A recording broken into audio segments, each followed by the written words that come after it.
En Guinée-Bissau, pour gérer le risque, il faut tout simplement savoir le nommer dans un premier temps et le classer dans un second temps. Ici, nous avons les risques qui sont déjà connus. On nous parle ici des risques politiques. Parce qu'on suppose que généralement, le pays est en train de vivre des soubresauts, machin. Ça peut être un coup d'État, ça peut être des élections sous tension.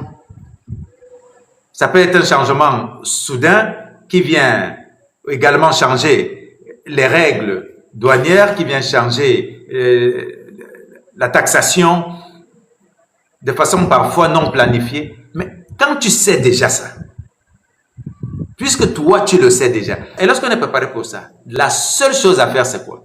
C'est l'anticipation. Ça veut dire qu'il faut pouvoir s'intégrer le plus rapidement possible dans des groupements patronaux locaux pour avoir l'information à temps et prendre les dispositions qui s'imposent. Mais surtout, de diversifier également ses appuis au niveau des institutions. C'est ça.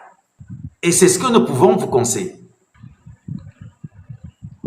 Ceux qui parlent des risques juridiques, le plus dangereux en Afrique de l'Ouest n'est pas la Guinée-Bissau. Ce sont les mêmes problèmes qu'on rencontre ailleurs, qu'on rencontre en Guinée-Bissau. Par exemple, un terrain acheté sans titre de propriété sécurisé peut créer des problèmes. Le plus souvent, c'est la négligence de l'opérateur. La première chose qui tue les investisseurs qui arrivent en Guinée-Bissau, c'est que tous quand ils arrivent, ils veulent voir le chef de l'État, ils veulent voir le ministre, ils veulent voir le DG. Écoutez, le président de la République, avec tous les respects, il est le chef de l'État, le chef suprême des armées, c'est la première figure du pays. Invite-le pour venir inaugurer ton entreprise. Oui.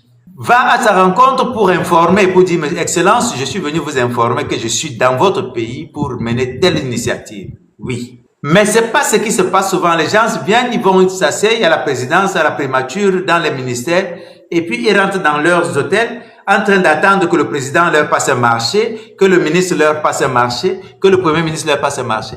Est-ce que le ministre a ce temps? Est-ce que le premier ministre a ce temps? Est-ce que le président a ce temps? D'autant plus que c'est pas le président qui est votre client. C'est pas le ministre qui est votre client. Votre client se situe soit au niveau de la population, soit au niveau des institutions. Allez leur dire qu'on est là, c'est bon. Et puis plus tard, les revoir pour les inviter, pour les dire, bon, ce que je suis venu vous dire, c'est déjà fait, c'est déjà implanté. Maintenant, venez inaugurer pour donner de la visibilité au projet. C'est ça. Mais au lieu de venir s'asseoir là dans un hôtel, j'ai rendez-vous avec le ministre le matin, rendez-vous avec le ministre le soir. Vous perdez le temps, et puis un bon matin, vous prenez l'avion, vous arrivez à Kinshasa ou à Douala ou à Abidjan, et puis vous mettez à dire que, voilà, j'étais en Guinée-Bissau, franchement, là-bas, les affaires ne sont pas bonnes, je n'ai rien vu. Non. Le risque politique s'anticipe. Le risque économique s'anticipe. Le risque juridique, on se protège soi-même lorsqu'on élabore les clauses. Parce que lorsque c'est pas bien clair et que ça arrive au niveau des juridictions compétentes, il y a un problème d'interprétation. Et quand il y a ce problème d'interprétation, vous devez attendre. Et c'est là où on se dit que la justice n'a pas été efficace. Donc, plusieurs investisseurs échouent ici, tout simplement parce qu'ils ont sous-estimé le terrain. Ils se disent, même si je vais avec n'importe quoi, ça va marcher. C'est faux. C'est un environnement comme tout autre qui a besoin d'être pensé. Il faut penser cet environnement quand on vient investir. Le risque humain, il existe partout, surtout en Afrique. Il n'y a pas un pays africain où on dirait qu'il n'y a pas de risque humain. Les vols de caisses, ça existe partout. Les détournements de stock par les employés, ça existe partout. Le manque de formation qualifiée de la main-d'œuvre, ça existe partout. Donc, tout ceci, on sait déjà que ce sont des facteurs qui peuvent provoquer le ralentissement de la productivité de l'entreprise. Qu'est-ce qu'on fait? On anticipe. On anticipe. Il y a des entreprises qui ont 40 ans ici, 30 ans, 35 ans. Elles n'ont jamais fermé. Elles fonctionnent bien. Comment est-ce qu'elles le font? La Guinée-Bissau est souvent classée dans le doing business comme l'un des pays les plus complexes. C'est ce qu'on nous dit régulièrement. Mais la réalité du terrain, offre une autre lecture, une lecture bien plus optimiste que vous ne pouvez le penser, pour celui qui sait s'y prendre. Nous avons produit un live ici une fois, qui était intitulé « La vérité cachée ». Ce live décrivait un peu ce qui se passe. C'est comme si quelqu'un rentrait chez vous. Il vous dit « Votre maison est hantée ». Quand il voit les passants, il dit « Cette maison est hantée ». Vous qui êtes dans la maison, il vous dit « La maison est hantée, quittez la maison ». Pendant ce temps, lui s'y installe. Si la maison est hantée, pourquoi lui il s'y installe?